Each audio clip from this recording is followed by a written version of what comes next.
Ladies and gentlemen, thank you for being here at the 4th Annual ConspiracyCon 2004 Memorial Day weekend. Appreciate that you're here. Most of you were here this morning when I made a few announcements about how many of our presenters are solution-oriented. And the person you're about to see is just such a person. He is going to be provided with an introduction, honored today by Jordan Maxwell, an associate and friend of ours here at the conference. And again, about solutions. Look at that symbol right there. Might look a little bit familiar. And I don't use that symbol by accident, and neither is our next presenter, who is also an associate and good friend of Jordan Maxwell. Jordan, some of you know, has spoken at this event and others like it. And I thought it would be appropriate for Jordan to provide a little bit of a hidden history lesson as to what has happened to our country, what has happened to this planet, what has happened to our legal system, our financial system. He is very knowledgeable about secret societies, symbolism, fraternal orders, all the things and elements and groups that are behind what has happened. And I couldn't think of anybody better to introduce our next guest. So without further ado, please give a warm welcome to Jordan Maxwell. He will be up here for about 15 minutes. Thank you, Jordan.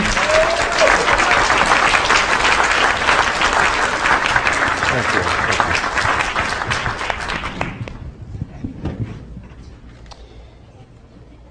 First of all, I want to thank you all for being here with us today.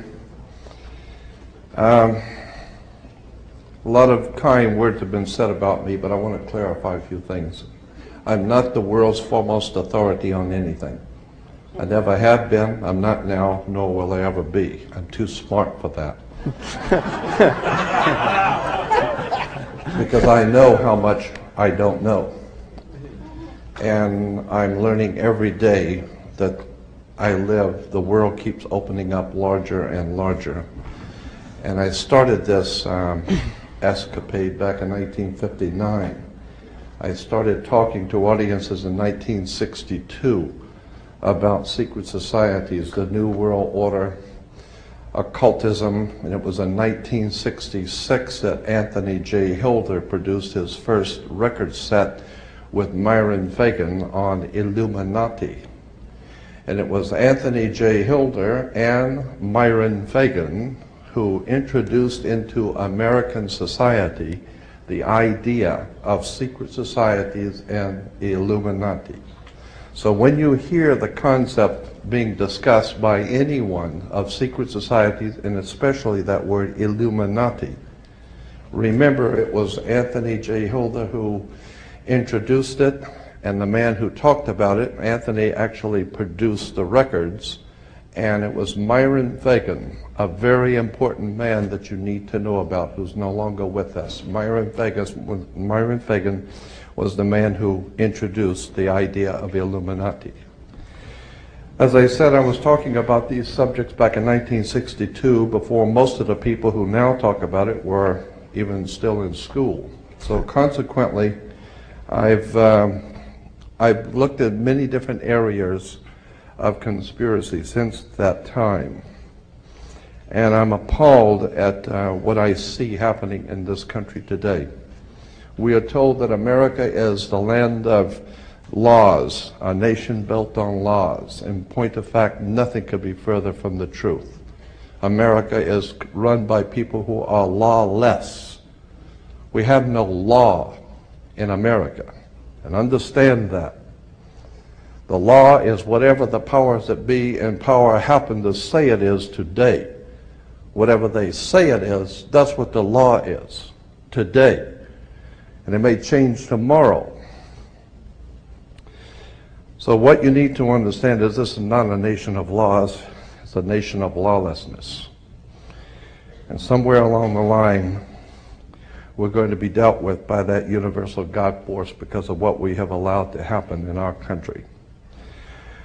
Now, in relation to the subject today, which is the occult world of commerce, Let me give you a couple of examples of I think where you need to start thinking.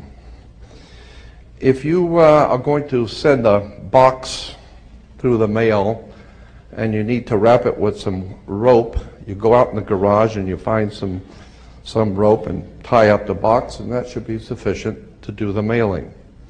But if you're going to take that rope out to the edge of a 10-story building and hang on it, you better trust and you better examine the integrity of that rope now, because your life hangs in the balance on it. Another example is if you owned a 2-story building and you were going to put a lot of weight on the second floor. If you were smart, you would go downstairs first with the structural engineer, get on a ladder, and go up through the ceiling tiles and examine the floor that you're going to put that weight on to see if the floor is going to hold that kind of weight. So what you're doing is you are standing under the foundation you're going to build on. You're standing under to get understanding, because that's where the word understand comes from, to stand under the foundation that you're building on. Understanding words is what you really need to start doing. You need to start doing your homework and understanding words. If you put an S in front of words, it becomes swords. And that's what words are. They're cutting. They can cause you great trouble. Humans are word-controlled creatures. So we need to establish what words mean. Again, when we talk about law, there's a Roman maximum in law that says, "For he that would be deceived, let him." Simply meaning, if you are so ignorant as to be deceived, then that's your business, that's your problem. So you need to do your homework and find out what words mean, especially in relation to law and government. Because there is a whole world of occultism